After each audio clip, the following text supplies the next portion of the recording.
Israel द्वारा Gaza के अस्पताल पर किए गए हमले के बाद मिडल ईस्ट के हालात बिगड़ने लगे हैं। तुर्की और जॉर्डन में इजरायली दूतावास पर हमले के बाद पूरे मिडल ईस्ट में दंगे भड़कने लगे हैं। लेबनान में हिजबुल्लाह ने अमेरिकी दूतावास को आग के हवाले कर दिया। बाइडेन के इजरायली दौरे से पहले इजरायली सेना ने गाजा में एक अस्पताल को उड़ा दिया, जिसमें तकरीबन 500 लोगों की मौत हो चुकी है। गाजा में अस्पताल पर हुए हमले के बाद मुस्लिम देशों का गुस्सा उबल पड़ा। लोग सड़कों पर उतर आए। गुस्साई जनता द्वारा कई जगह अमेरिकी और इजरायली दूतावास को निशाना बनाया गया। इजराइल की इस हरकत पर मुस्लिम देशों की जनता ही नहीं बल्कि सरकारें भी गुस्से में हैं। फलस्तीनी राष्ट्रपति महमूद अब्बास और जॉर्डन के किंग अब्दुल्ला ने अमेरिकी राष्ट्रपति जो बाइडेन से मिलने से भी इनकार कर दिया। अमेरिकी राष्ट्रपति जो बाइडेन इस वक्त इजराइल में हैं। उसके बाद वो फलस्तीन के राष्ट्रपति महमूद अब्बास और जॉर्डन के किंग अब्दुल्ला से मिलने वाले थे, लेकिन इस मुलाकात को रद्द कर दिया गया है। तुर्की, सीरिया, ईरान, जॉर्डन और कतर जैसे देशों ने इस घटना पर कड़ी प्रतिक्रिया दी है। पूरी खबर आपको विस्तार से बताऊंगी। आपको बता दें, इजराइल में गाजा ने अल अहली अस्पताल को निशाना बनाया। इस हमले में 500 लोग मारे जा चुके हैं। दुनिया भर में बवाल के बाद इजराइल इस हमले में कन्नी काटते हुए इनकार कर रहा है और इसका ठीकरा हमास के सर फोड़ने की कोशिश कर रहा है। इजराइल का कहना है कि यह हमला हमास के रॉकेट फेल हो जाने की वजह से हुआ, लेकिन इजराइल के इस झूठ को कोई भी मानने के लिए तैयार नहीं है। दुनिया भर के कई नेताओं ने इस हमले की निंदा की है। हमले के बाद मुस्लिम देशों में गुस्सा देखने को मिल रहा है।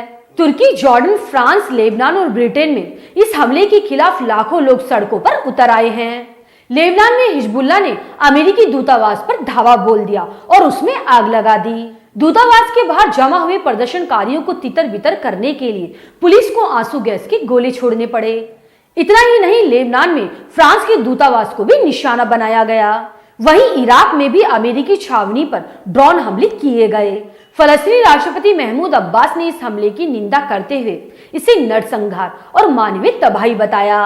अब्बास ने अमेरिकी राष्ट्रपति बाइडेन के साथ अपनी मीटिंग भी कैंसिल कर दी। मिस्र की सरकार ने भी एक बयान जारी कर इस हमले की कड़ी शब्दों में निंदा की है। सीरिया ने भी इस हमले के लिए पश्चिमी देशों को जिम्मेदार बताया। उन्होंने इसे नरसंहार करार दिया, जिसके लिए उन्होंने इसे अमेरिका के साथ कुछ और देशों को भी इसमें शामिल बताया। वहीं तुर्की के राष्ट्रपति तैयब एर्दोगान ने कहा कि मैं पूरी मानवता से गाजा में हुई इस क्रूरता को रोकने के लिए कार्रवाई करने की अपील करता हूँ। वहीं कतर के विदेश मंत्रालय ने कहा है कि हमला खतरनाक तरीके से तनाव में इजाफे की तरफ इशारा करता है। जॉर्डन ने भी इस हमले की कड़ी शब्दों में निंदा की और फलस्तीनी लोगों के लिए अंतर्राष्ट्रीय सुरक्षा और लड़ाई को खत्म करने का आह्वान किया। जॉर्डन किंग ने कहा है कि इजराइल की तरफ से गाजा के अस्पताल में की गई बमबारी एक नरसंहार है और युद्ध अपराध है, जिस पर कोई चुप नहीं रह सकता। इस बीच इजराइल के हमले से गुस्साए जॉर्डन के किंग अब्दुल्ला ने बाइडेन से मिलने से इनकार कर दिया।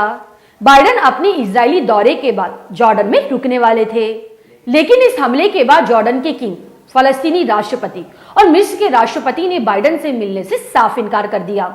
आपकी इस न्यूज पर क्या राय है, मुझे कमेंट करके जरूर बताइएगा। अब मैं आपको अगली खबर के साथ मिलूंगी। शुक्रिया।